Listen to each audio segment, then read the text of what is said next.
Bonjour à vous, que la connaissance de Dieu soit notre partage. Justement, nous allons parler de comment connaître Dieu. Face à la méchanceté de son peuple, Dieu constate qu'il ne le connaît pas. Jérémie 9:2.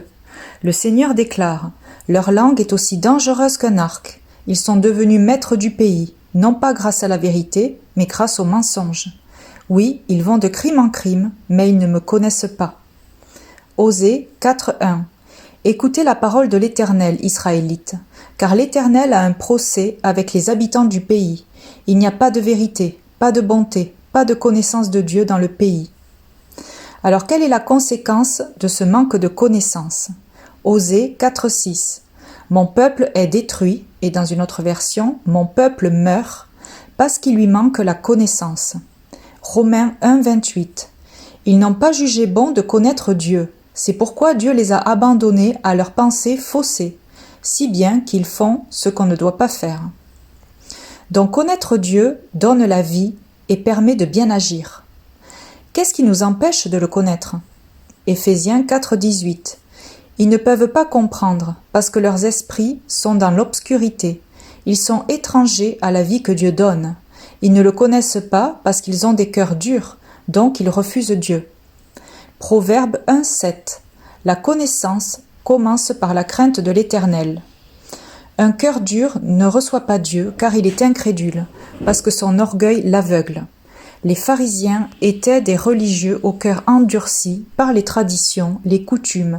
Ils étaient habitués au vieux vin de la parole entendue, répétée et apprise. Ils étaient fermés au vin nouveau, révélé par l'Esprit. Il en est malheureusement de même aujourd'hui dans beaucoup de nos églises qui ne sont pas conduites par l'Esprit et veulent garder le contrôle sur le déroulement. La crainte, c'est reconnaître l'autorité, et si nous la reconnaissons, nous obéissons. Donc la désobéissance nous empêche de connaître Dieu et nous conduit à la mort. Pourquoi est-il essentiel de connaître Dieu ? Jean 17:3.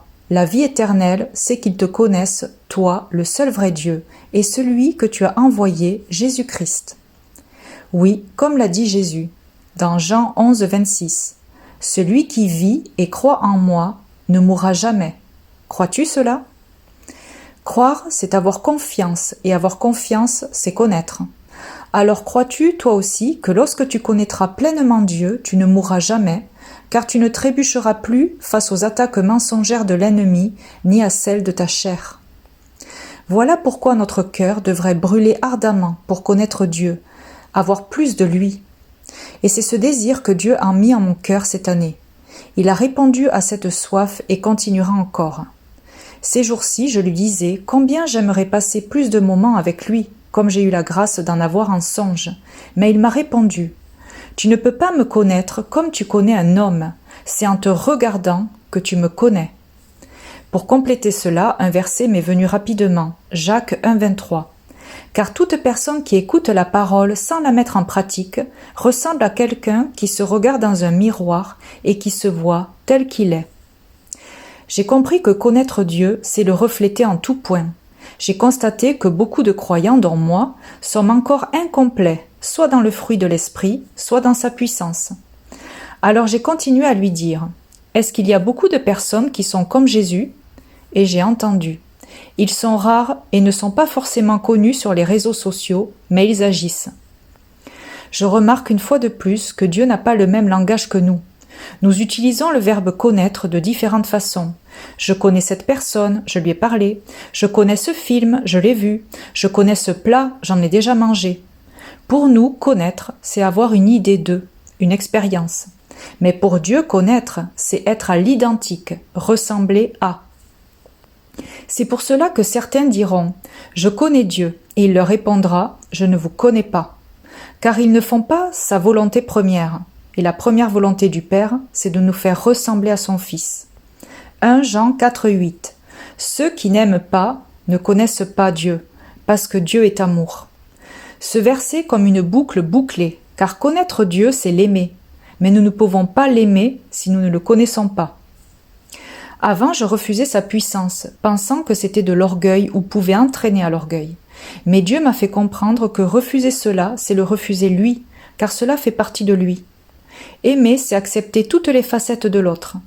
Connaître Dieu selon Dieu, c'est incarner le fruit de l'esprit. Amour, joie, paix, patience, bonté, bienveillance, fidélité, douceur et maîtrise de soi, ainsi que sa puissance, qui libère, guérit et restaure. Ésaïe 10, 27. Le joug sera détruit à cause de l'onction. Le plan de Dieu est que nous le manifestions pleinement pour goûter et vivre sa vie en abondance. Comment y arriver? Deutéronome 28, versets 1 à 6. Moïse dit « Si vous écoutez vraiment le Seigneur votre Dieu, si vous obéissez avec soin à tous les commandements que je vous donne aujourd'hui, le Seigneur votre Dieu fera de vous le peuple le plus important de la terre. Ainsi, il vous bénira dans toutes les circonstances de votre vie. » L'obéissance garantit un cœur en vie. Notre paix et bonheur en dépendent. Mais ne soyons pas bornés à la parole écrite en voulant l'appliquer à la lettre, car elle peut parfois tuer. C'est pour cela qu'elle doit être révélée et conduite par l'Esprit de Dieu, qui la rend vivante selon nos besoins. Car nous ne sommes pas des clones et avons chacun un vécu et des caractères différents. 2 Corinthiens 3, 6. C'est lui qui nous a rendus capables d'être les serviteurs d'une alliance nouvelle. Cette alliance ne dépend pas de la loi écrite, mais de l'Esprit Saint. La loi écrite donne la mort, mais l'Esprit Saint donne la vie. Il peut souvent arriver que le Saint-Esprit nous demande des choses folles ou difficiles qui bousculeront notre chair, car elle est en opposition à lui. Et c'est lorsque nous nous abandonnons à lui que notre chair devient faible, et là, sa gloire éclate. Et le meilleur se produit dans nos vies.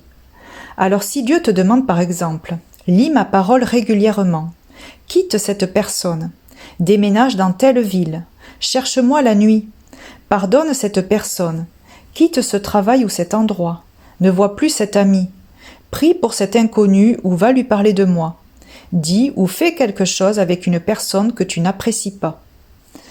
Alors fais tout sans hésiter et jusqu'à nouvel ordre de l'esprit. Faire ce que Dieu demande, lorsque c'est difficile pour nous, c'est là que nous le glorifions le plus. Alors comme il est écrit dans Ésaïe 40, versets 4 à 5, que le niveau des vallées soit relevé, c'est-à-dire que nos faiblesses deviennent force, que les montagnes et les collines soient abaissées, donc que l'orgueil s'efface, que les reliefs soient changés en plaines et les hauteurs en larges vallées, c'est-à-dire que notre vie soit modérée et équilibrée. Alors, la gloire du Seigneur paraîtra, c'est-à-dire qu'elle sera révélée, dévoilée en nous, et tous les habitants de la terre la verront. Voilà l'ordre du Seigneur. Donc soumission et obéissance à chaque instant, c'est l'assurance d'être tel que lui dans sa gloire. Amen.